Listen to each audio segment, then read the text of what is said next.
c'est tout de suite. Bien. Ouais, mais pas tout de suite. Ah, parce que je suis diapo. Ok, À toi. bah, bonjour à tous. Je vous vois pas tous d'ailleurs, mais bon, vous êtes assez nombreux, non? C'est sympa. Alors, on y va. Bon.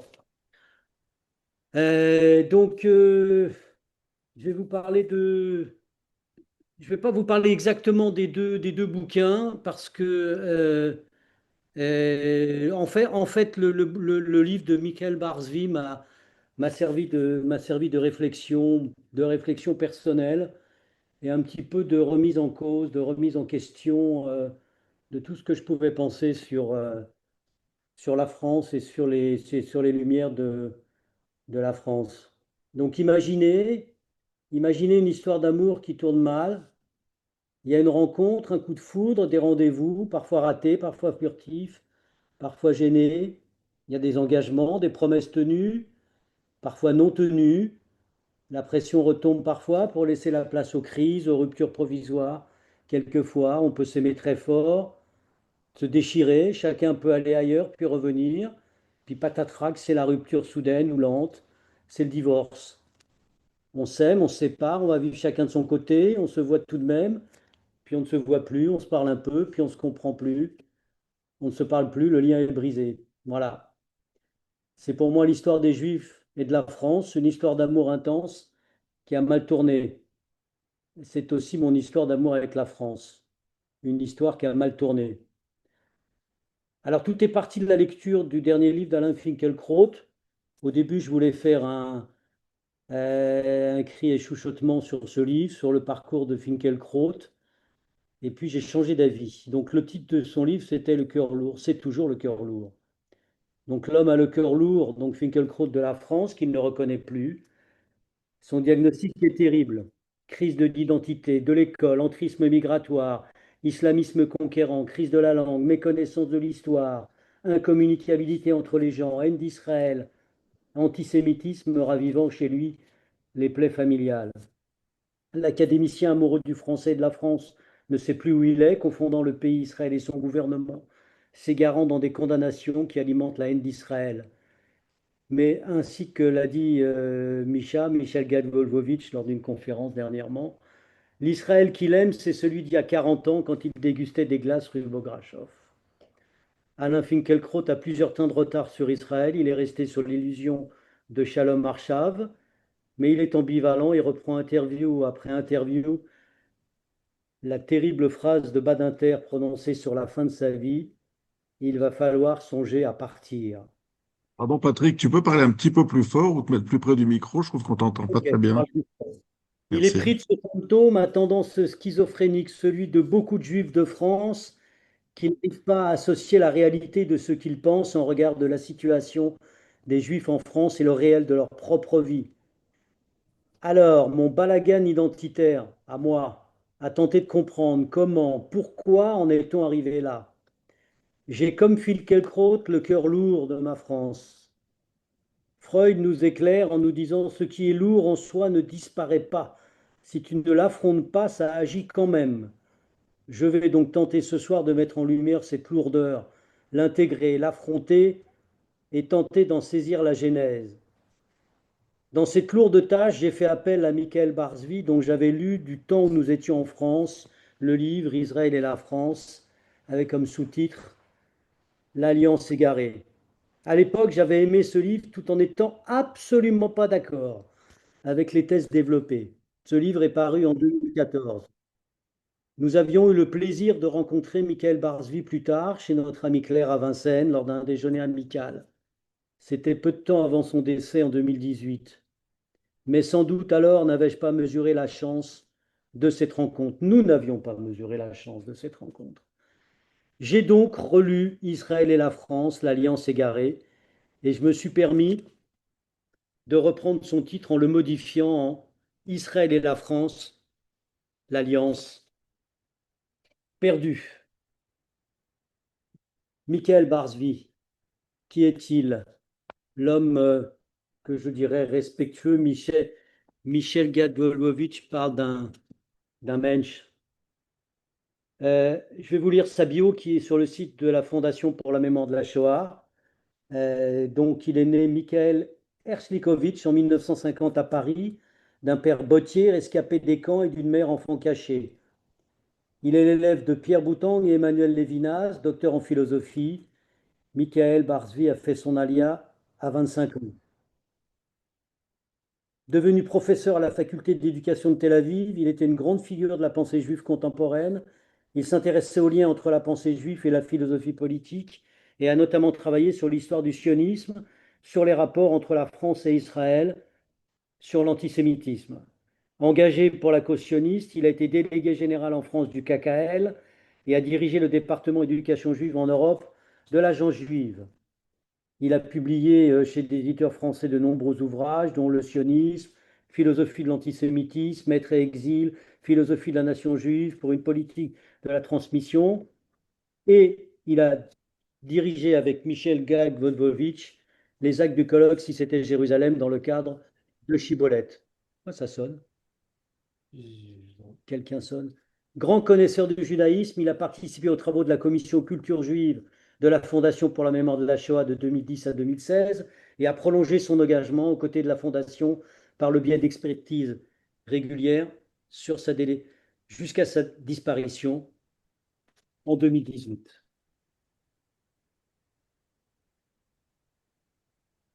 Alors l'alliance, Michael Barzvi parle d'alliance entre persécution, expulsion et restriction. Il faut bien commencer mon récit par une origine, donc je vais commencer par le Moyen Âge. Quand Michael Barzvi parle d'alliance, bien que je ne sois pas versé dans les rapports rapprochés avec la notion d'alliance avec Dieu telle que l'évoque Michael Barzvi, dans les similarités entre les Juifs et la France chrétienne. Chronologiquement, les Juifs sont expulsés successivement de France en 1182, 1306, 1322, puis définitivement en 1394, et ce jusqu'à la Révolution française.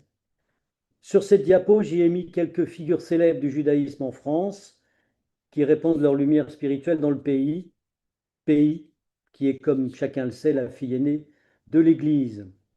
Alors, sont-ils perçus comme des frères ou des pères de la chrétienté de cette France qui les chassera, massacra pourtant, comme symboliquement on tue son frère ou qu'on rejette son père pour exister? En tout cas, ces figures juives célèbres au Moyen Âge sont des sages religieux versés dans l'étude. Pour la France, eux seuls existent en tant que juifs. La promesse. Nous sommes le 15 août 1744. Louis XV se meurt à Metz, victime d'une dysenterie. Malgré toutes les saignées de ses médecins, la fièvre ne tombe pas, et l'Église se penche sur le pécheur, lui admonestant de se confesser de sa vie dissolue. Le roi va se rétablir grâce à l'intervention d'un médecin juif, Isaac Ser Ullmann, introduit habilement, secrètement dans sa chambre. En récompense de sa survie, le roi demande à Isaïe Ser Ullmann ce qu'il désire. Il lui répond rien pour lui, mais s'il obtenait qu'enfin les Juifs de France portent le doux titre de Français, sa mission serait remplie. Il n'en fut rien en cette année 1744. Promesse ne sera pas tenue sous l'Ancien Régime avec Louis XV, mais le doux titre de Français est revendiqué par un Juif. Je cite Michael Barzvi. Louis XVI, ensuite, le successeur de Louis XV, demandera un rapport à Malesherbes en termes de droits accordés aux minorités. L'arrivée au pouvoir des révolutionnaires va changer le regard sur le judaïsme pour le placer dans le prisme de l'émancipation. Auparavant, la notion de régénération va être appliquée aux Juifs par un curé, Jean-Baptiste Grégoire, qui va devenir le symbole de l'émancipation des Juifs de France. La régénération. En 1779, Henri Grégoire publie un mémoire sur les moyens de recréer le peuple juif, mémoire qui n'a pas été conservé. Puis il est distingué en 1788 par la Société royale des sciences et des arts de Metz pour son essai sur la régénération. Écoutez bien le titre, hein, pour la régénération physique, morale et politique des Juifs. La question posée aux concurrents de ce concours étant, est-il des moyens de rendre les Juifs plus utiles et plus heureux en France? La question partant du principe que les Juifs, a priori, sont inutiles et malheureux. Les intentions, certes louables, d'intégrer les Juifs dans la société française ne cachent pas un anti-judaïsme crasse dans les assertions de l'abbé Grégoire tout au long de son texte. Dans le premier manuscrit retrouvé par Pierre Birnbaum, les intentions de Grégoire sont explicitement exprimées. Ça Je cite l'abbé m'intéresse. Grégoire. L'entière Tu liberté de parles de conscience l'histoire accordée. des Juifs en France, Abel. Excusez-moi. Oui, Ah, c'est sur on ton- passera aux questions après. c'est sur D'accord? WhatsApp que tu l'as? Mais en mute. Alors, je reprends. Donc, les intentions de l'abbé Grégoire sont explicitement exprimées. Je le cite. L'entière liberté de conscience accordée aux Juifs sera un grand pas en avant pour les réformer, et si j'ose le dire, pour les convertir, car la vérité n'est persuasive autant qu'elle est douce. Et de terminer son manuscrit par cette phrase non équivoque, enfants de même père, dérobez tout prétexte à l'aversion de vos frères qui seront un jour dans le même bercail. Voilà les pères et les frères évoqués plus haut. Pourtant, l'abbé Grégoire sera un artisan important de l'octroi de la citoyenneté aux Juifs sur cette base de rectification et de régénération. Le Juif, individu. Je cite toujours, alors moi j'ai écrit Michael, j'ai envie de l'appeler Michael tout au long de maintenant et non pas Michael Barzvi. Bon, je me sens un peu plus proche de lui maintenant. Donc je le cite. La France et Israël allaient rater leur premier rendez-vous avec l'histoire et à l'époque moderne. En effet, la célèbre phrase de Clermont-Tonnerre dite à la tribune de la en décembre 1789 atteste cette première rupture. Je cite Clermont-Tonnerre, et je vais bien articuler parce que cette phrase, c'est la base de tout, de toute la relation qu'il va y avoir, j'allais dire jusqu'à aujourd'hui. Il faut refuser tout aux Juifs comme nation et accorder tout aux Juifs comme individus. Il faut qu'ils ne fassent dans l'État ni un corps politique, ni un ordre. Je vais vous lire la phrase complète parce que souvent on ne la lit pas en entier. Il faut qu'ils soient individuellement citoyens. Une fois donc je continue. Donc une fois régénéré, le judaïsme est défini uniquement comme une religion et une pratique. La nation juive doit se dissoudre en tant que peuple pour survivre en tant qu'individu. Michael souligne que l'émancipation alors s'accompagne de deux fléaux plus tard, l'assimilation et son corollaire, l'antisémitisme moderne. Ensuite, Napoléon, la mise à l'ordre et la perte de soi. Napoléon Bonaparte, si je puis me permettre, enfonce le clou en imposant une allégeance et une soumission aux lois de la République, en étatisant le culte et en institutionnalisant la communauté. Pour Michael, le premier moment de l'assimilation est vécu comme un échange. Ce n'est que dans un second temps qu'elle suppose l'abandon et la perte de soi. Psychologiquement, la volonté d'assimilation procède d'un manque d'être. Cet être juif qui est parfaitement décrit par Freud dans son discours au Bnei de Vienne en 1926, je le cite. Je cite donc Freud, juif, non pratiquant, athée. Ce qui me reliait au judaïsme n'était pas, je dois le reconnaître, la foi, car j'ai toujours été un incroyant. J'ai grandi sans religion, même si cela n'a pas été sans respect des exigences éthiques de la culture humaine. Mais il demeurait suffisamment d'autres choses, qui rendaient irrésistible l'attraction du judaïsme et des juifs. Beaucoup de force, de sentiments sombres, d'autant plus puissantes qu'elles se laissent moins réduire en paroles, de même que la claire conscience de l'identité intérieure, de la construction spirituelle semblable. Fin de citation. Ce sont ces autres choses qu'évoque Freud que l'octroi de la citoyenneté aux Juifs de France a occulté. Occulte. La France, par l'individualisation d'alors, réduit le judaïsme à la simple religion et à sa pratique, niant l'aspect de peuple et de nation et ce lien particulier qui relie chaque juif. Ce lien clairement évoqué par Freud. La prochaine.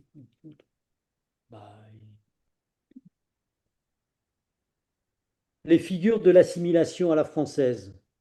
Poursuivons les propos de Michael à propos de l'assimilation qui est perçue et vécue alors, je le cite, comme un abandon de l'héritage ancien, mais comme une ouverture et une adaptation, avec comme corollaire, ce qui arrive aussi, le mariage mixte qui représente l'ultime victoire de l'individualisme, le triomphe d'une société où le choix de l'homme prime sur l'origine et l'appartenance. Je poursuis. Le déclin de la religion accompagnant alors l'émancipation. Les figures juives célèbres du XIXe ne sont plus des figures de rabbins ou de sages étudiant la Torah, dont on a vu au Moyen Âge, mais des écrivains, des artistes, des banquiers, quelques politiciens, tous juifs assimilés. Bernard Lazare, cité par Michael, comprend que la Révolution française est un leurre et qu'elle porte en elle d'énormes dangers, en donnant aux Juifs une place plus importante que leur nombre, alimentant alors l'antisémitisme lié intimement à l'assimilation. L'antisémitisme, la brisure. En avril 1886 est publiée en France La France juive d'Édouard Drummond, dans lequel l'auteur développe une vision conspirationniste selon laquelle les Juifs domineraient la finance, la politique et la société française. Il oppose ce qu'il appelle une France chrétienne à une prétendue France juive. Le livre mélange accusations économiques, théories raciales, attaques personnelles contre des figures publiques évoquées plus haut. Le lien entre assimilation et antisémitisme évoqué par Michael est patent. L'assimilation dans la citoyenneté n'y fait rien. Le juif est renvoyé à son étrangeté, à son appartenance non française. Quoi de plus fort symboliquement de cette brisure du sabre d'Alfred Dreyfus dans la cour des Invalides? Pour celui qui avait choisi la France plutôt que l'Allemagne, pour ce polytechnicien appartenant à l'élite intellectuelle et militaire française, qui se voyait alors envoyé à sa judaïté étrangère à la nation française, cette nation qu'il avait pourtant choisi de défendre dans l'armée. Le piège de Clermont-Tonnerre se referme. Dreyfus est renvoyé à son appartenance à la nation juive et à sa religion. Michael souligne, à la suite de la réhabilitation de l'affaire Dreyfus, l'émergence alors de l'israélitisme qui combine soutien aux valeurs républicaines tout en préservant les principes fondamentaux du judaïsme. Après la réhabilitation de Dreyfus, la communauté juive espère un recul de l'antisémitisme. La Révolution française avait nié l'existence d'une nation juive, et ensuite, la Première Guerre mondiale va permettre de réveiller chez les Juifs un sentiment national pour la patrie française. La nation juive, l'étatité. Alors l'étatité, c'est un nom que j'ai découvert en lisant Jabotinsky, et j'ai bien aimé, ce mot d'étatité, de transformation de la nation juive en un État. Michael souligne que le sionisme en France au début du XXe siècle est plutôt considéré comme une œuvre philanthropique que comme une solution nationale à l'antisémitisme. Les Israélites le considèrent comme un risque supplémentaire, les Israélites français, comme un risque supplémentaire, et considèrent qu'accorder de l'importance à une patrie juive reviendrait à renier tous leurs efforts pour l'émancipation et surtout donner raison aux antisémites. C'est Michael qui cite Philippe Landau. Plusieurs facteurs provoquent au niveau étatique le détachement entre la France et le sionisme. D'après Michael, les tensions en Palestine, la montée du fascisme en Europe, la crainte d'une nouvelle guerre, l'arrivée de nombreux émigrants juifs, la radicalisation des opinions politiques, les instances gouvernementales françaises ne participant à aucune commission tentant de proposer des solutions entre juifs et arabes avant la guerre. Donc j'ai repris la notion développée par Jabotinsky d'étatité pour qualifier le sionisme qui, en sécularisant la judaïté, a pour but de transformer la nation juive en État des Juifs.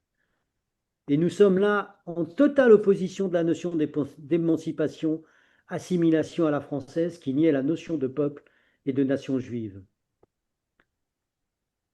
Michael le note que finalement, ce ne sont pas les Lumières françaises que ce ne sont pas des Lumières françaises que le sionisme a émergé, mais plutôt des Lumières allemandes de la Haskalah. À ce sujet, nous avions assisté à une très belle conférence de notre ami Yohanan Manor à Jérusalem, organisée par notre regretté René Chéneau. Le fossé entre Israël et la France allait se creuser dans des abîmes à la veille de la plus grande catastrophe qu'allait s'abattre sur le peuple juif, avec la trahison de l'État français. Michael souligne que la collaboration sonne le glas de l'israélitisme à la française.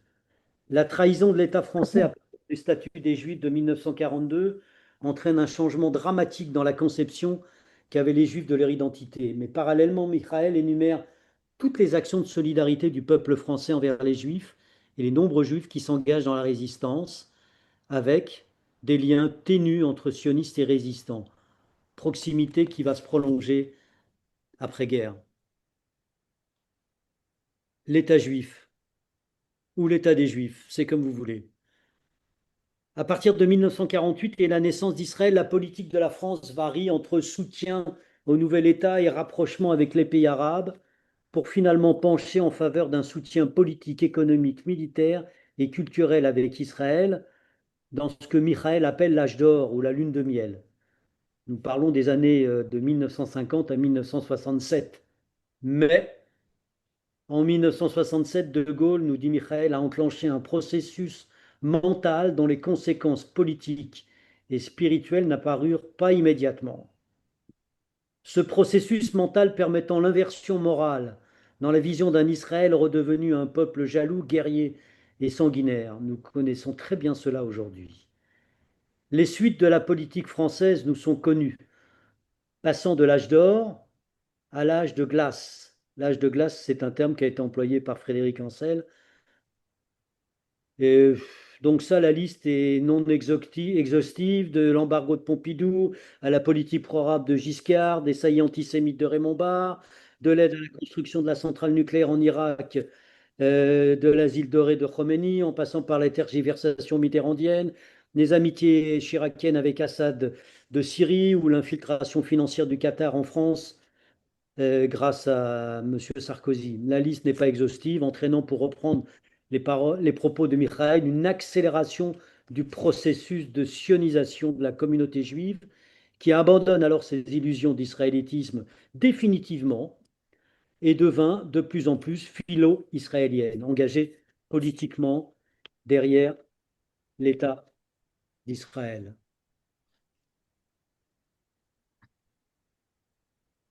Conclusion. Je n'ai pas essayé de faire de la géopolitique ni de l'histoire. Ce n'est vraiment pas mon domaine.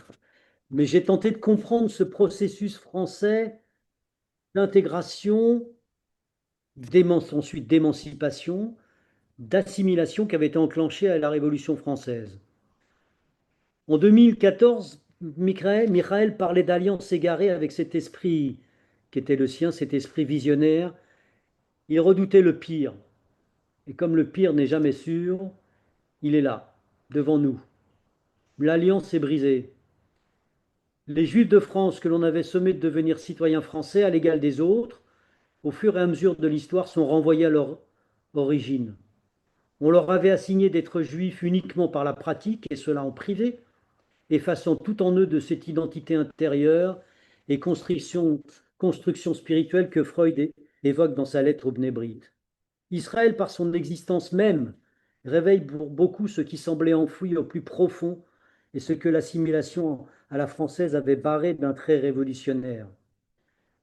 Dans les médias et la population, le juif devenu français juif, puis juif français, puis juif de France, puis membre de la communauté juive, tout en étant accusé de double allégeance en Israël, aujourd'hui est devenu sioniste, ou pire, allié d'un génocide, dans la ligne d'un basculement sémantique initié par De Gaulle.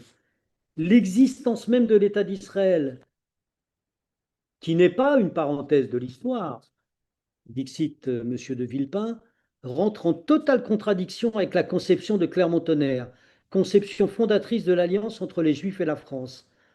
Ce que redoutait Clermont-Tonnerre de la possibilité d'un État juif dans l'État français est arrivé, mais cet État s'est créé, constitué hors de France, sur la terre de ses ancêtres. Et à coup sûr, c'est ici qu'est l'avenir des Juifs. Parce que être juif n'est pas seulement lié à une pratique religieuse. Bon, ça, c'est un autre débat. Et je vais reprendre pour conclure euh, les propos de Yitzhak Herzog, qui, devant le Bundestag, a dit: Nous sommes un peuple, nous sommes une religion, une identité et une civilisation. C'est une être juif, donc c'est une foi, c'est une mémoire, c'est un univers de pensée, d'esprit et d'action. On ne peut pas le définir de manière restrictive. Voilà.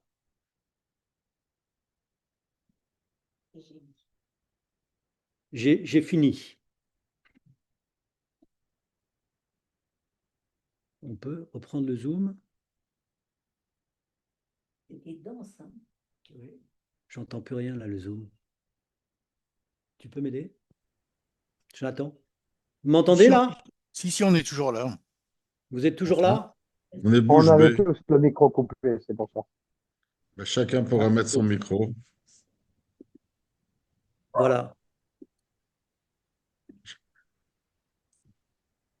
Voilà, merci de votre écoute. J'espère que j'ai pas été trop long. Et en Non, fait, non, alors, On peut enlever le partage d'écran. ouais, ouais, je partage. On va retirer. Non, là, là.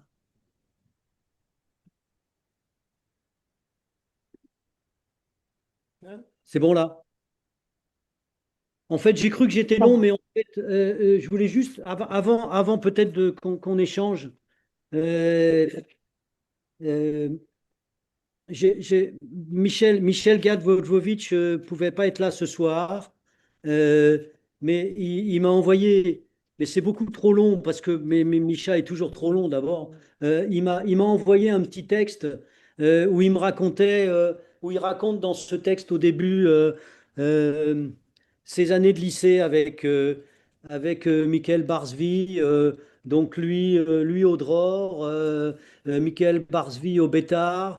Euh, et c'est c'est très émouvant. Donc, il parle de son copain, et de tout ce qu'il a de tout ce qu'il a pu apporter dans sa réflexion sur Israël, sur la judaïté. C'est très, très émouvant. Bon, voilà, moi, je vous laisse la parole. Nicole, attends. on lève le partage, là, on a encore l'écran de partage. On lève L'écran le de partage. partage, qu'on voit la galerie, qu'on se voit tous. Tu peux m'aider? Pas grave, hein. Non, on lève le partage alors. Ouais, parce qu'on ne voit pas les intervenants, Non, effectivement. mais alors retire Ah merde, attends. retire Et sur tu peux l'écran. l'enlever, toi. Complètement en bas, tu devrais trouver une petite icône partage d'écran. Voilà, c'est bon. C'est bon là? Oui. Ouais, ouais. On y est? Ouais, mais Nicole voulait intervenir. Oui, Oui, on t'écoute. oui, je voudrais. Vous m'entendez?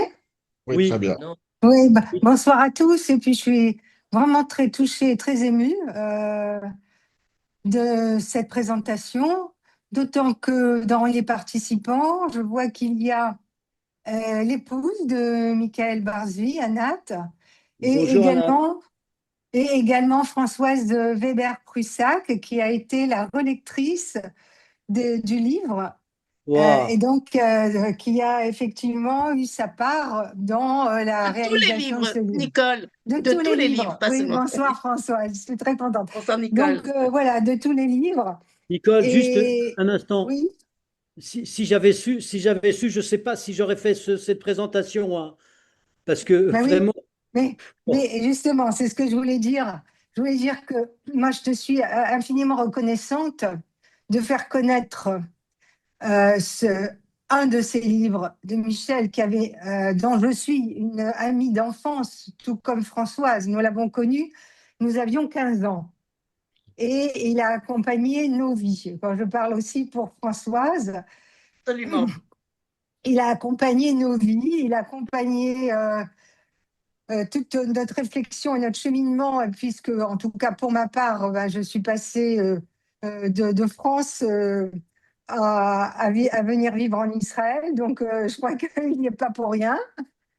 Et tout ce chemin et toute sa réflexion, elle nous a accompagnés et fait mûrir et porter dans notre réflexion de notre parcours.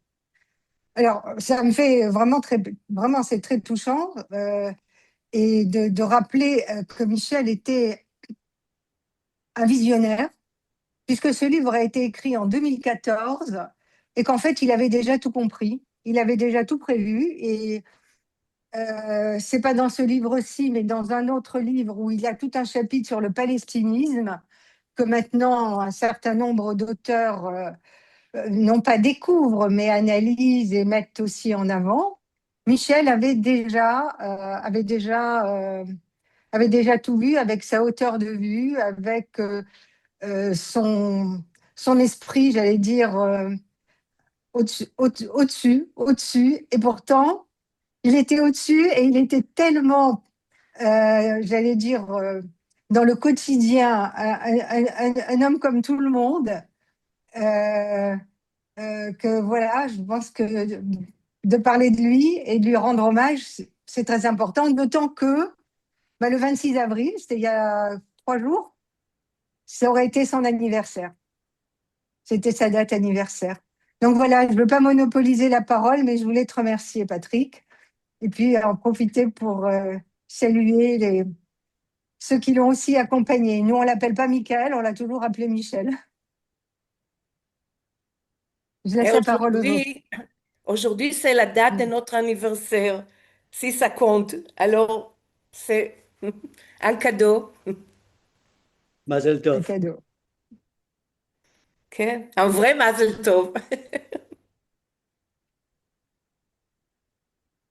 Alors moi, j'achète absolument à 100% tout ce qu'a dit Nicole. J'aurais pu le dire, enfin, elle l'a dit à ma place, mais j'aurais pu dire exactement les mêmes mots. Je ne sais pas pourquoi vous avez choisi le livre sur l'alliance égarée entre Israël et la France, parce que, à mes yeux, il est excellent. Mais je veux dire, c'est pas le plus important. Donc, qu'est-ce qui vous a fait choisir celui-là? Ah, ce qui m'a fait. Alors j'ai lu, en fait, j'avais lu avant celui-là, j'avais lu le livre, comment ça, bon, où il dit la guerre pour les Juifs a commencé le 8 mai Oui, mais absolument, 45. 45.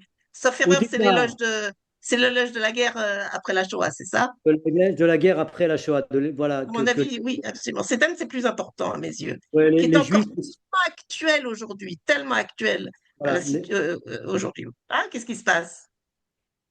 Hein. Moi, j'ai un problème. qu'est-ce qui J'ai se passe? l'impression que c'est Roger Checrone qui essaie de partager l'écran. Donc, il y a un petit problème technique, simplement. Ok, Non, donc je suis bon. pour rien. Non, non, alors pourquoi j'ai choisi ce livre? C'est tout à fait Oui, personnel. C'est Françoise d'accord. Weber, c'est elle qui a relu tous les livres.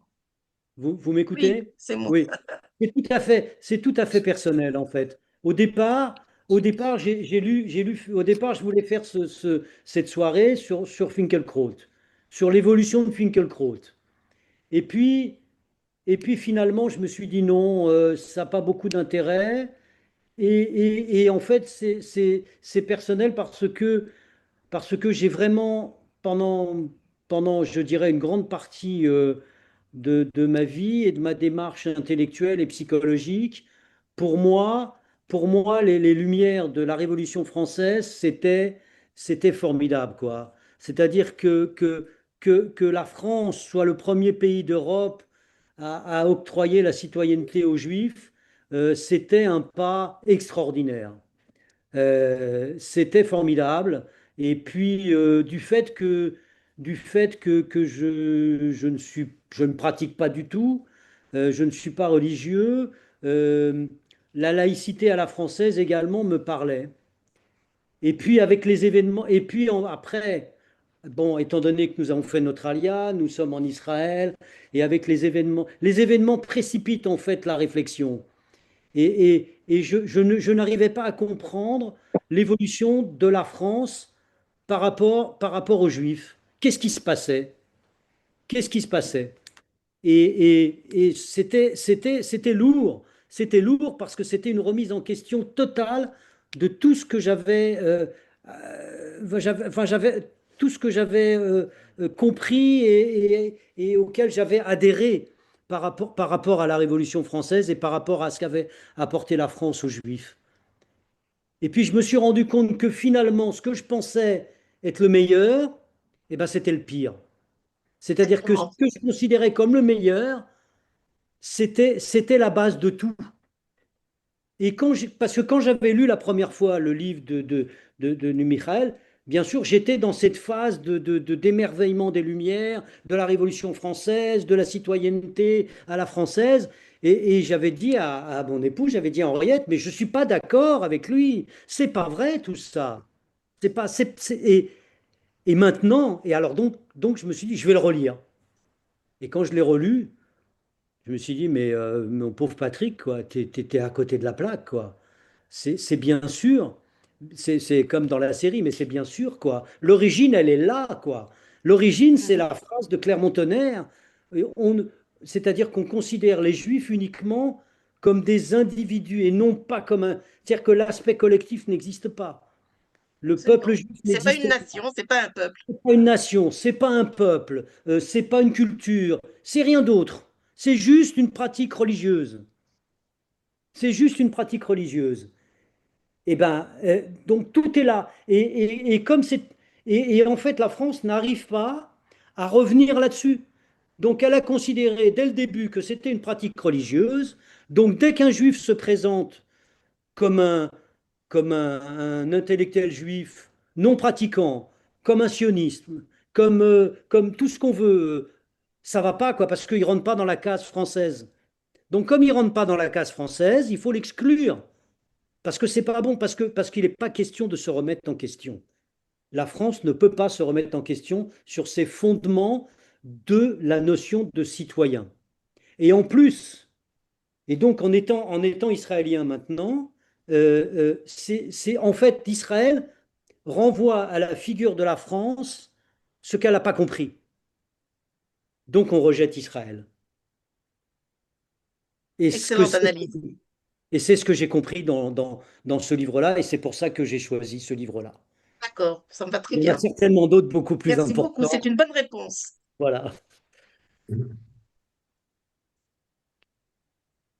On voit personne là. Tu m'entends? Oui, Laurent? Oui. Laurent, oui, je Laurent, on t'entends, Laurent. t'entend. On t'entend, Laurent. Je vais me faire l'avocat du diable. Euh, Est-ce que tu dis la France n'a pas compris? Mais en fait, elle n'a pas voulu comprendre. C'est pas qu'elle n'a pas compris qu'on était un peuple, elle ne le voulait pas. Euh, Vous m'entendez ou pas? Mais parle plus fort, parle plus fort. Je vais m'approcher. Je dirais ce que la France n'a pas compris. Mais dans la laïcité à la française, la France ne peut pas comprendre ça. C'est-à-dire, c'est pas qu'elle comprend pas, c'est qu'elle veut pas. La laïcité à la française, c'est qu'on est effectivement une religion et pas un peuple. Et que si on est un peuple, on va dire, on doit s'assimiler dans le peuple français. Donc, c'est pas qu'elle comprend pas, c'est qu'elle veut pas comprendre parce qu'elle ne peut pas comprendre puisque c'est toute sa démarche qui est dans cette démarche de laïcité, d'intégration, d'assimilation, etc. Alors là, elle a eu deux problèmes. Par exemple, on le voit aussi maintenant avec les musulmans. Ils ont beaucoup de mal à s'intégrer. On le comprend. C'est-à-dire que j'ai l'impression que c'est pas qu'elle veut pas comprendre, c'est qu'elle peut pas comprendre parce qu'elle. C'est pas qu'elle veut pas, c'est pas qu'elle n'a pas compris, c'est qu'elle ne veut pas comprendre ça, qu'elle n'accepte pas ça. C'est-à-dire que son ADN, ça n'est pas une différenciation, c'est au contraire une assimilation. Oui, mais quand je dis qu'elle ne peut pas comprendre, bien sûr, je suis d'accord avec toi. C'est-à-dire que on doit rentrer dans la case. On doit rentrer, j'allais dire, excusez-moi, je vais dire, on doit rentrer dans la synagogue. On doit rentrer dans la synagogue. On est juif, on est dans la synagogue. Si on est juif, on ne peut pas être autre chose que d'être dans la synagogue. Mais ce que la France n'a pas compris, c'est que le juif lui-même, avec le sionisme, a dit non, non, non, je ne suis pas que dans la synagogue. Je suis aussi dans la synagogue, bien sûr, mais je ne suis pas que dans la synagogue. Je suis aussi une nation. Je suis aussi un peuple. Et alors c'est insupportable parce que non seulement je suis une nation, je suis un peuple, mais en plus je suis fort. Je suis fort et en n'étant pas dans la synagogue. Et ça, elle comprend pas. Ça, elle veut pas comprendre.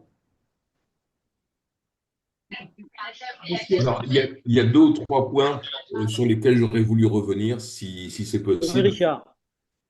Tout d'abord, pour revenir au tout départ, tu parlais d'Alain Finkielkraut. Alain Finkielkraut est un homme de gauche.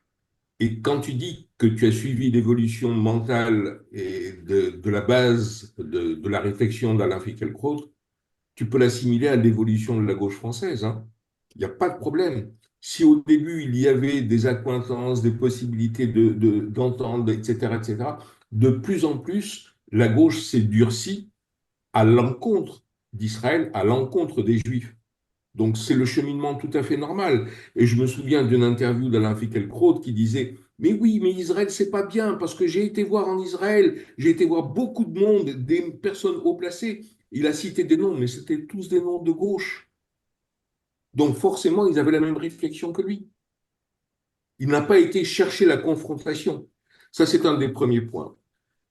Deuxièmement, au Moyen Âge, depuis le Moyen Âge, je dirais, et après également, le juif, la nation juive, enfin les juifs de France, pour être plus exact, ont toujours été utilisés pour ce qu'ils pouvaient apporter, et puis quand on n'en avait plus besoin, on les a jetés. Alors au Moyen Âge, c'était on les excommuniait. Mais après, c'était pas tellement mieux. On les mettait dans un coin et on les étouffait petit à petit par l'assimilation ou par d'autres moyens, mais ça revenait exactement au même. Euh, en fait, on remarque que chaque fois qu'on se retrouve dans un pays qui est fortement soumis à la chrétienté, on se retrouve avec la même démarche de pensée, la même façon de faire. C'est-à-dire que l'Église essaye d'évangéliser. Quand elle n'arrive pas à évangéliser, elle, elle spolie les valeurs de la religion ou des personnes qui se trouvent là et elle les utilise à sa façon à elle. C'est-à-dire, bon, un exemple qu'on pourrait prendre, un exemple un peu amusant, c'est Noël. Noël a été pris, ça n'a rien à voir avec le bonhomme de Noël, ça n'a rien à voir avec Jésus, ça n'a rien à voir avec tout ça. Au tout début, il y avait le Père Fouettard et il y avait le Père Noël. Donc, globalement, c'était quelque chose qui était bien franco-français, et puis ça a été orienté sur, etc., etc., donc on connaît l'histoire. Alors, Richard, je peux te répondre? Franchement, mais alors franchement, tout à fait franchement, l'évolution de la gauche française, je m'en fiche. Ça ça me passe par-dessus la tête. Ce que je peux dire, c'est que je vais rester peut-être en étant nostalgique. On a parlé tout à l'heure, il a parlé, Michael, de l'âge d'or de la relation entre la France et Israël. Il se trouve que l'âge d'or de la relation entre la France et Israël, c'était des gouvernements de gauche. Alors je vais rester sur cette gauche-là. Celle qui est Ok, devenue... d'accord. C'est une bonne gauche. C'est Ça une gauche m'intéresse du plus. début, il n'y a pas de problème. Ça m'intéresse plus. Ça m'intéresse plus. Tu te souviens quand nous avons un peu parlé de laïcité ensemble? Oui. La façon dont la laïcité est conçue par la France est assez particulière, puisque en Alsace-Moselle, il y a le concordat. Le concordat n'a plus rien à voir avec la laïcité. Et pourtant, nous sommes bien en France. Hmm. Donc, globalement, la France se dit totalement laïque, mais elle ne l'est pas. Donc, il y a une duplicité, une façon de voir les choses qui est complètement anachronique quand on te dit la laïcité, c'est la France et il faut l'imposer partout. Non, c'est pas vrai, ça ne peut pas être vrai. D'autant plus que la laïcité à la française ne peut pas s'appliquer dans la plupart des pays, notamment en Israël. Bah, le concordat, je suis désolé, mais ce n'était que la contrepartie des accords que les religions avaient avec l'Allemagne. Et donc, on a inclus les Juifs dans ce concordat uniquement pour être égalitaire par rapport aux religions dominantes, entre guillemets, hein. Voilà, juste un petit détail par rapport au concordat. Je ne parlais pas des Juifs par rapport au concordat, mais de la laïcité. Et je disais que la laïcité ne pouvait pas s'appliquer à toute la France parce que l'Alsace-Moselle était totalement en dehors de la laïcité puisqu'elle était sous le régime du Du fait de concordat l'Allemagne, du fait des origines allemandes. catholique en Allemagne parce que l'Alsace-Moselle était allemande fut un temps. Tout à Il y a fait. d'autres interventions? Il y a d'autres... Patrick, Oui, Patrick, c'est Robert. oui, Robert. Bonjour, Dis, Robert. ouais, dis-moi, à aucun moment tu n'as évoqué l'importance de la présence des immigrés musulmans en France depuis Parce que 1950-60. c'est pas le sujet, Robert. C'est Non, pas le sujet. si, Désolé de te le, le dire. C'est pas le laisse-moi, sujet. je peux finir ma phrase, s'il te Oui, plaît. vas-y. Parce que le changement d'attitude de la France vis-à-vis des Juifs participe quelque part à une collaboration face à l'ennemi. C'est une attitude de collabo qu'on observe depuis 30, 40 ans. Voilà, c'est tout ce que je voulais dire, c'est le manque de courage d'un peuple, qui est le peuple français, hum, par rapport à la situation. Ils ont peur, et regarde Macron, toutes ces positions anti-israéliennes, c'est parce qu'il a peur des banlieues. Il n'y aurait pas eu les banlieues telles qu'elles sont aujourd'hui, jamais la France n'aurait eu cette attitude anti-israélienne. Voilà, c'est une composante. Je ne dis pas que c'est tout, mais là, vous restez dans un domaine franco-français, avec un historique franco-français, et à aucun moment, vous n'intégrez cette participation, enfin, cette non le fait que la présence de musulmans en France change la donne. Oui, mais je suis d'accord avec toi. Dans la mesure où la politique pro-arabe enclenchée avec De Gaulle, en fait, ne pouvait être que confortée avec la présence d'une communauté musulmane importante en France. Donc, Oui, mais c'est une continuité. De Gaulle participait à l'ancien antisémitisme français, alors qu'aujourd'hui, les gens, l'establishment a peur. L'establishment a peur. Oui, mais alors mon propos, si tu veux, mon propos du début, c'était d'essayer de comprendre pourquoi ça n'a pas marché. Pourquoi ça n'a pas marché? Pourquoi cette intégration, cette émancipation par les Lumières françaises de la Révolution, ça n'a pas marché? Bah, je sais pas, dans les années 60, la communauté juive en France était Oui, lumineuse. oui, ça a marché par. Oui, mais ça, mais ce qui compte, c'est dans la continuité de l'histoire. Quand tu prends depuis 1793 jusqu'à maintenant, alors il y a eu des moments où c'était merveilleux, et puis des moments où c'était la trahison totale. Bon, on va pas Non, énumérer mais plus. tout- Pétain. C'est les Patrick, années 60, c'était les années bon, entre 57 et 67, entre 50 et 67, c'était merveilleux. Et puis après, c'était terrible. Mais quand on prend à la fin, au bout du bout maintenant, aujourd'hui, c'est un échec pour moi. Je considère c'est un échec total. Si vous Patrick, je peux te permettez, poser une question, s'il te plaît. pardon, pardon. Oui, Euh, oui, Norbert. et- non, c'est Alain. Alain, oui, Ouais. Alain, pardon. Dans tout ce que tu viens de nous expliquer, il n'y a pas vraiment une continuité. En fait, tu viens de le dire, il y a quelque chose qui revient, qui repart, qui revient et qui repart. Et je me demandais comment s'inscrivait dans tout ce que tu nous as dit, ce qu'on développe souvent, qui est pardon, la théorie du bouc émissaire. Parce que, est-ce que il ne faut pas également aller chercher, comme toujours, un bouc émissaire et le peuple juif aura été celui qui aura toujours servi. Pourquoi? Alors, est-ce que ça revient au peuple déicide? Je me souviens de Georges Bensoussan qui nous disait, en fait, l'antisémitisme, c'est un virus mutant. Mhm. Et j'avais bien aimé cette image parce que à une époque, le bouc émissaire, c'est parce que c'était un peuple déicide. Aujourd'hui, c'est un peuple génocide, etc. Et donc, à plusieurs reprises, en Allemagne, c'était encore autre chose. Mais on retrouve en fait régulièrement ce besoin et qui nous retombe dessus. Pourquoi il nous retombe dessus? Je me pose peut-être la question, je ne sais pas, je n'ai pas la réponse, mais voilà, est-ce qu'il n'y a pas à chercher aussi là-dessus quelque chose? Alors, si on reprend les propos de Michael Barsby, Oui, il considère que, en fait, la France, dans son évolution de laïcité à la française, de négation de tout particularisme, euh, en s'éloignant, en rejetant ses racines chrétiennes, en devenant de moins en moins attaché à ses propres origines, rejette par là même l'origine de l'origine chrétienne. Et l'origine de l'origine chrétienne, c'est le judaïsme. oui. Est-ce que je peux Donc vous c'est dire quelque chose? Mais plus, oui, à ce encore plus moment-là, que le rejet d'un bouc émissaire. d'accord. Oui, Donc Michel. on n'est pas dans l'antisémitisme, là on est uniquement dans la relation, c'est ce que tu as voulu faire, je crois, entre la France et les Juifs. Oui, Parce c'est que ça.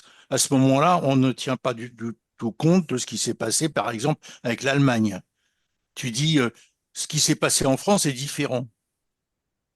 Oui, oui, non, mais oui, je suis resté sur la France parce que je suis français, parce que je suis né en France, parce que comme beaucoup, on est tous nés en France et qu'on est partagé, on est israélien, on n'est pas israélien et on a ce Oui, partage on a et vécu un grand désamour aussi, hein, voilà, et donc il y a un ce que tu écart, as décrit. on est écartelé et j'ai essayé de comprendre. Michel, tu voulais parler, vas-y. Oui, moi je pense malgré tout que la France, fille aînée de l'Église, a un fond d'inconscient collectif antisémite dont elle ne se débarrasse pas et dont elle ne peut pas se débarrasser. Parce que, en fait, ils ont fait la laïcité à la française en rejetant l'Église. Ce qui nous permet, ce qui nous vaut aujourd'hui l'état dans lequel est, si tu veux, la religion en France. La première religion suivie aujourd'hui en France, c'est l'islam. C'est plus la chrétienté. Ils ont abandonné la chrétienté sous un fond d'inconscient collectif antisémite qui est véhiculé tout le temps. Enfin, moi, c'est mon avis. Mhm. Alors, il y a des jours heureux en France, on en a vécu. Les jours vont devenir moins heureux, c'est sûr. Les jours vont devenir moins heureux parce que, comme disait un des mecs qui s'occupe d'observer la- l'évolution de la démographie, il passait sur le colloque de Chibolette en octobre. Comment il s'appelle ce monsieur avec, avec la barbe? Dov Maimon. Love Maimon. Dov Maimon, il disait on va être de moins en moins visible. Et de toute façon, je- moi je suis à Paris aujourd'hui, mais je suis israélienne comme vous. Euh, la vie juive en France est en train de s'effilocher. Et depuis De Gaulle, je n'ai jamais vu vraiment un truc pro-israélien. Je me rappellerai toujours la une de Libération, après Entebbe, Israël, champion du terrorisme international. Vous vous rappelez cette une-là? Non. Donc, et le peuple français, il s'en fout des Juifs. C'est les gouvernements français qui ne s'en foutent pas. Mais le peuple français, il connaît pas, il sait pas ce que c'est les Juifs. Il Pardon? sait plus. Il ne sait plus. À mon avis, hein. Norbert? Pour rester dans l'actualité cinématographique, les films de Nakache et Toledano sont toujours un événement. Et j'ai comme le sentiment que les liens entre les Juifs et la France, c'était juste une illusion. En fait, c'est des illusions qui reviennent. Auxquelles on a envie de croire. Ah oui, ça, je suis d'accord. Croire. Et, Mais, et des- et mais c'est c'est juste une illusion. et c'est une illusion qu'on a bien vécue à un moment Et donné. peut-être même depuis Napoléon. Oui, c'est aussi ça. Il y a beaucoup d'interrogations. Et quant à Finkielkraut, c'est assez paradoxal parce que en France, on le considère comme un homme de droite maintenant. Par contre, par rapport à Israël, il est resté un homme de gauche.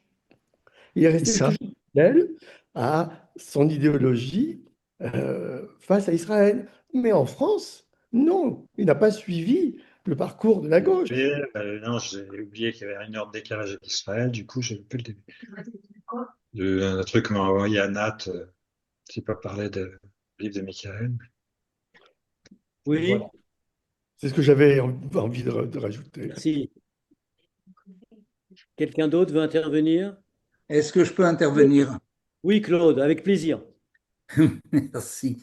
Voilà, je voudrais rappeler quelque chose dont je ne me souviens pas que Michael en ait parlé dans son livre.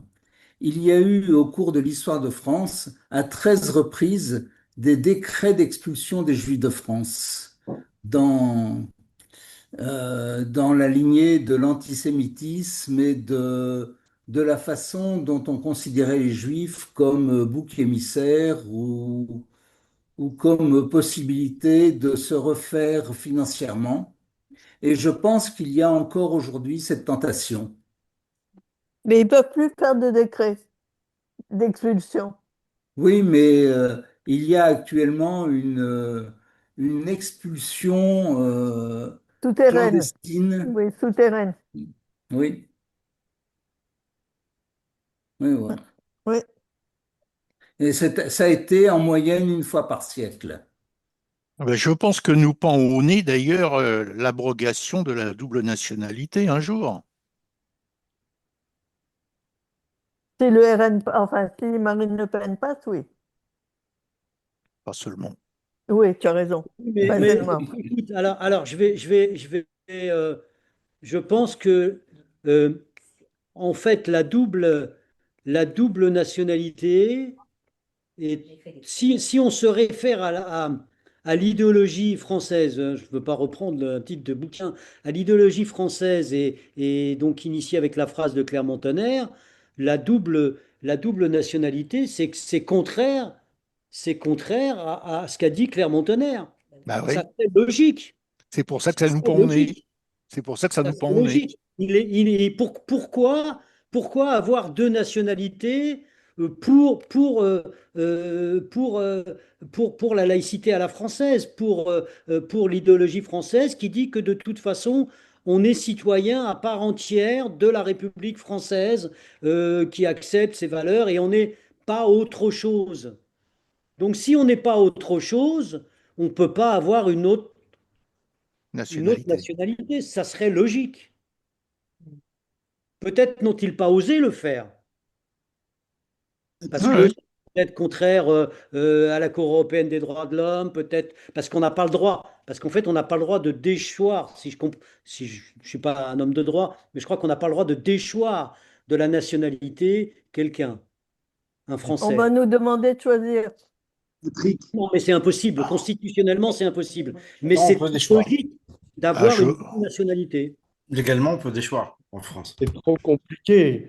Il faudrait aussi retirer la double nationalité aux Algériens, aux Marocains, aux Italiens, aux Portugais. Exactement. Ah, À sinon, tout on le pourrait monde. se dire pourquoi les Juifs? Patrick, je voudrais, fort de ce que tu nous as raconté, de ton évolution aussi, on a longuement, souvent parlé ensemble. T'en es où justement dans ton analyse de la laïcité à la française? Est-ce que finalement, il semble que ce soit cette laïcité qui finalement est à la problématique du divorce ou la difficulté d'intégration des Juifs en France, ou en tout cas du rejet maintenant. Et donc, qu'est-ce que tu en penses de la laïcité à la française que tu... Alors, c'est pas une soirée de coming out, hein, Non. je suis quand même attaché à cette notion de laïcité dans le sens où euh, euh, on est en train de jouer, on joue au théâtre une pièce sur Victor Hugo. Et, et- et le 8 juin, je vous le rappelle, hein, je vous le rappelle. Et donc, moi, je lis un texte. euh, et dans ce texte, Victor Hugo dit, je suis sincèrement, fermement pour l'enseignement religieux. Et il dit ensuite, je veux l'Église chez elle, l'État chez lui. Je ne veux pas mêler le prêtre au professeur. Je veux l'enseignement religieux sous la surveillance de l'État. Et je ne veux pas confier l'avenir de la France au parti clérical. Voilà, et ça, je pense. Voilà, donc merci Victor Hugo. Je reprends ces phrases de Victor Hugo. Donc pour moi, la laïcité, c'est ça. Donc, c'est pas, donc, je reviens sur l'histoire de la nation juive, euh, puisque tu penses, puisque on va dire, on est tous là à penser ce soir qu'il y a une nation juive, une identité juive, elle ne peut donc pas être intégrée comme une. Parce que la laïcité française, c'est aussi ça. C'est-à-dire là, on parle de rapport entre l'État et l'Église, mais tu ne parles pas là du rapport entre l'individu avec son identité propre et l'État. Alors, justement, la question, c'est ce que tu as dit, oui, parfait, mais par rapport à l'individu qui se sent d'une autre nation, là, on revient sur la double nationalité, qu'est-ce que tu en penses? Est-ce que Mais finalement, à ce que je sache, et encore une fois, bon, je regarde un peu sur mon écran à droite, je ne suis pas historien, à ce que je sache, la laïcité à la française ne nie pas le droit de chaque citoyen d'avoir sa propre identité religieuse. C'est pas la laïcité, ça, à la je ne parle pas française. d'identité religieuse, je parle d'identité nationale.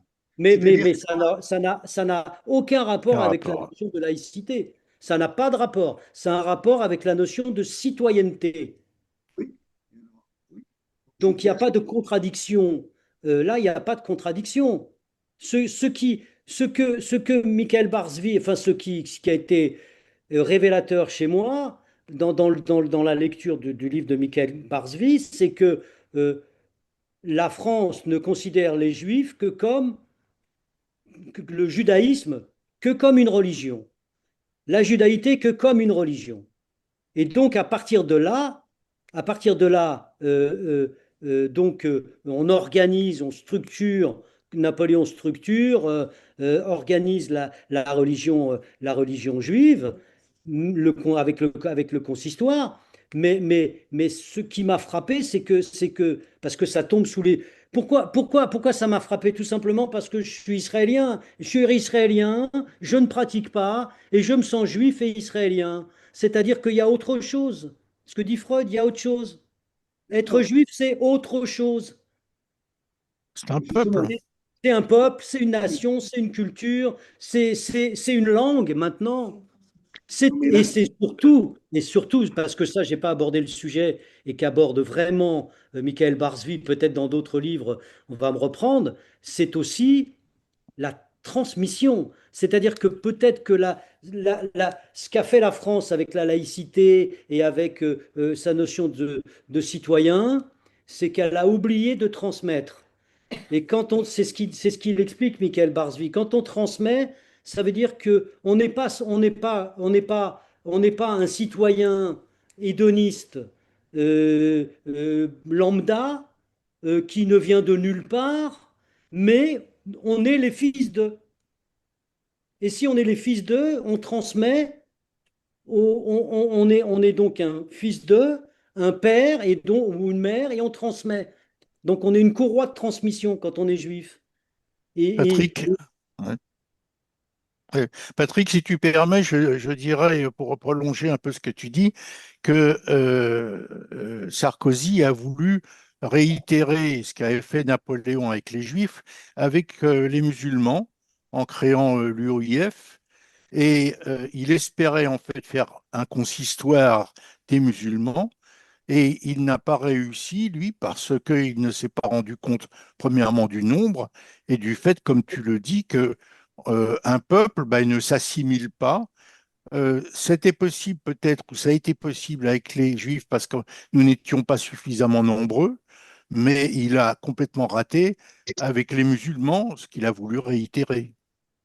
Oui, sauf qu'il s'est fait rouler dans la farine parce Oui, que bon, il a introduit les frères musulmans. oui, oui. Alors Et donc, avec les frères musulmans, ça nous pouvait pas n'étions pas assez marcher. nombreux et nous n'avions pas d'État pour faire une chose comme celle-là. Et pas d'argent.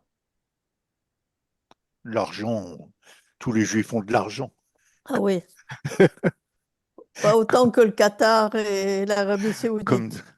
comme disait Woody Allen. Oui, tous les Juifs ont de l'argent. Excuse-moi, Patrick, pour aller plus loin. Alors, qu'est-ce que l'État français qu'est-ce que la France aurait dû faire pour permettre aux Juifs, alors, oublions cette histoire de laïcité, puisque finalement, tu l'as réduit à la problématique de l'Église et de l'État. Mais là, parlons du citoyen. Qu'est-ce que la France peut faire ou aurait pu faire pour accepter cette identité, ce peuple juif en son sein? Est-ce que Mais, c'était mais, possible ou est-ce que c'est pas mais, possible? mais je On ne pense peut que la rien France faire. ne pouvait pas. Mais la France ne pouvait pas faire. Puisqu'à partir du moment où la France considérait les Juifs que comme une religion, elle a fait ce qu'il fallait faire. Et elle a bien fait. Parce qu'elle ne pouvait pas faire autrement. Elle ne pouvait pas. Il faut bien partir d'un principe qui est simple. La Et en France, plus, excuse-moi Richard, excuse-moi. Et en plus, elle a fait avec les Juifs ce qu'elle a fait avec tous les Français à l'époque de la Révolution française. C'est-à-dire elle a tué les langues nationales. C'est le jacobinisme qui l'a remporté par rapport au girondisme. C'est-à-dire qu'elle a tué toutes les langues nationales, toutes les particularismes Régional. Régional. des régions, l'Occitanie, la Bretagne et tout, pour faire un État fait que de citoyens français. Ils n'étaient plus ni bretons ni occitans. Et donc, nous, les Juifs, ben, on était dans le même sac. Elle a fait la même chose avec les Le modèle protestants, elle a français, fait la ce même n'est pas chose. l'intégration, c'est l'assimilation. Et l'assimilation, ça reprend exactement ce que tu dis. Ça n'est pas viable, c'est pas tous sur le même modèle. Parce que Ouais, les enfin, bon. modèles sont différents en fonction des ethnies, en fonction des religions, en fonction des valeurs, etc., etc. Oui, mais ce qu'il y a aussi, c'est ce que j'ai compris avec Michael, enfin, j'ai compris, je l'avais compris déjà, mais, enfin, je le savais sans Désolé de vous le quitter. savoir, mais sauf qu'il met bien les mots sur ce qu'on est, en fait, sur ce qu'on est. C'est-à-dire que ça a marché avec les Bretons, ça a marché avec les Occitans, mais avec les Juifs, ça peut pas marcher. Mais ils étaient Les les Bretons. 2000 ans qu'on est une nation, qu'on est un peuple sans État, mais on est une nation et un peuple. Mais si on construit, mais il faut aussi, quand la France s'est construite, elle ne pouvait pas se construire en considérant qu'à l'intérieur de son territoire, il y ait des gens qui se considèrent appartenir à une autre nation que la nation française. Donc, ils ont fait ce qu'il fallait faire pour faire la nation française. Mais les Sauf qu'à Juifs ont, un moment donné, ça marche plus. mais les Désolé de Juifs, te quitter, Patrick. Ah, d'accord. mais Salut les Alain. Juifs ont joué le jeu quand même Complètement. de la nation française. Bien sûr. Bien sûr, ils se sont assimilés. Ils sont Mais devenus, même en dehors de l'assimilation, ils ont été des bons citoyens, ils ont été absolument. investis dans la cité, ils ont apporté du progrès à la France.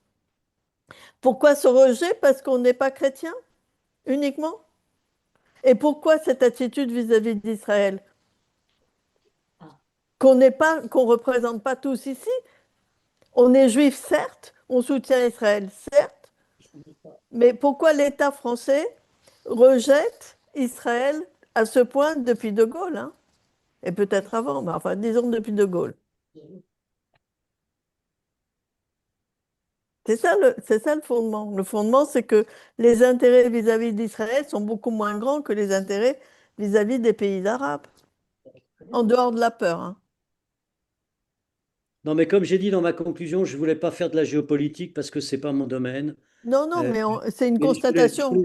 j'essayais de comprendre. En fait, je voulais faire le lien, j'essayais de comprendre le lien entre l'individu et le collectif, entre le collectif et l'individu, et le fait que nous sommes des individus, mais c'est ce que dit Michael, en fait.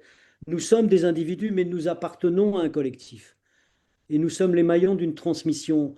Et ce collectif, on pourra faire tout ce qu'on veut. La France a essayé, ça ne changera rien. Les Juifs font partie d'un collectif, font partie d'une nation. Et je pense que j'ai l'impression que ce qui est insupportable pour la France, c'est que la création de l'État d'Israël, la consolidation de l'État d'Israël, l'enracinement de l'État d'Israël, la force de l'État d'Israël, ça renvoie en pleine figure de la France le fait que devenir citoyen français, bah, c'est pas, bah, bah, non, ça marche pas. Ça, Restez, ça marche pas. restez citoyen français, pour nous. Oui, ça marche pas. Ça marche pas. C'est-à-dire que Israël est le miroir de ce que la France n'a pas voulu faire. La mettre sous pression, ce machin.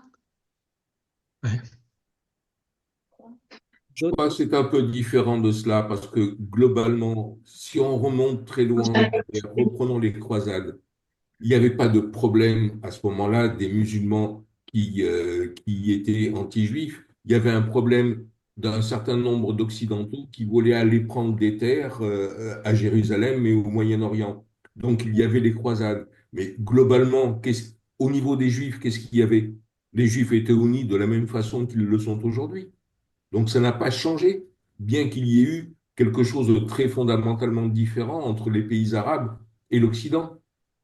Donc ce n'est pas ça le nœud du problème. Le nœud du problème n'est pas l'arrivée des Arabes sur le terrain de l'antisémitisme. C'est quelque chose qui est venu s'ajouter, qui est venu amplifier quelque chose qui existait déjà, qui a toujours existé. Mais pourquoi ça a existé, j'en sais pas plus.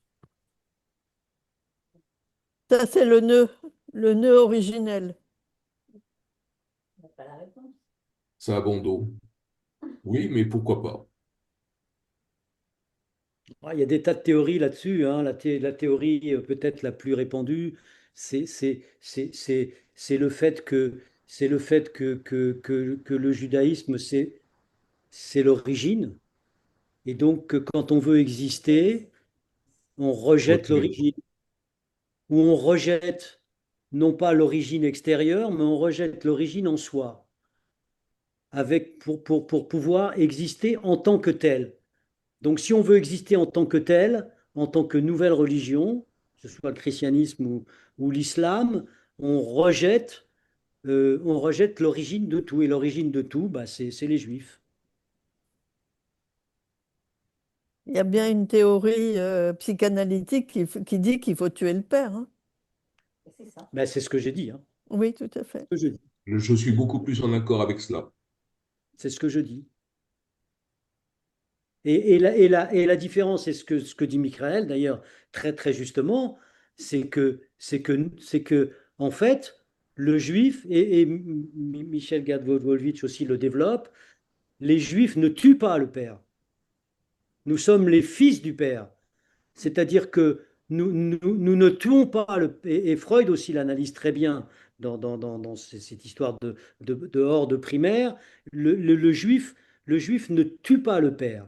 Le juif prend ce que le père lui apporte et ensuite devient autre, mais se sert de ce que le père lui apporte. Il ne le tue pas. Alors que le chrétien et le musulman tuent le père, tuent l'origine. Nous ne tuons pas le père. Mais nous le sommes. Quelque part, nous sommes le père. Oui, bah, c'est-à-dire qu'après, nous Qu'on devenons père, véhicule à nous travers, transmettons à nouveau. qu'on véhicule à travers les siècles. Nous sommes la base. D'autres interventions? Laurent, tu conclus? Je vais conclure. Non, c'est ton Zoom, tu conclus?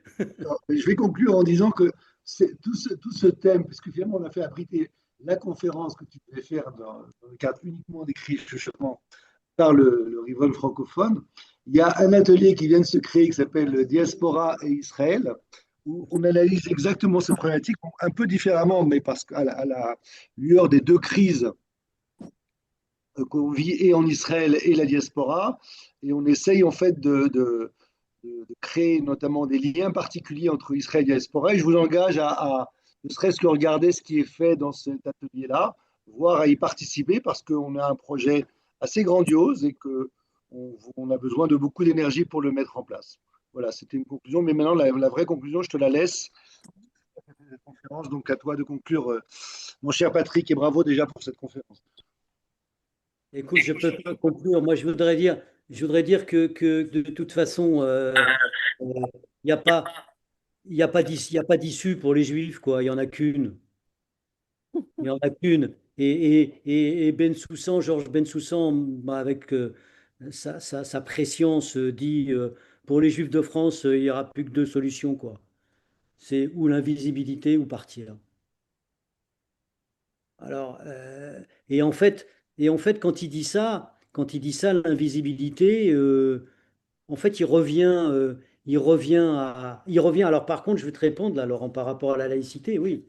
Il revient à cette notion de laïcité qui est pas dans les textes d'ailleurs, à la laïcité à la française, à savoir la religion c'est du domaine privé, donc c'est l'invisibilité. Donc le juif revient à l'invisibilité, mais de plus en plus, quoi.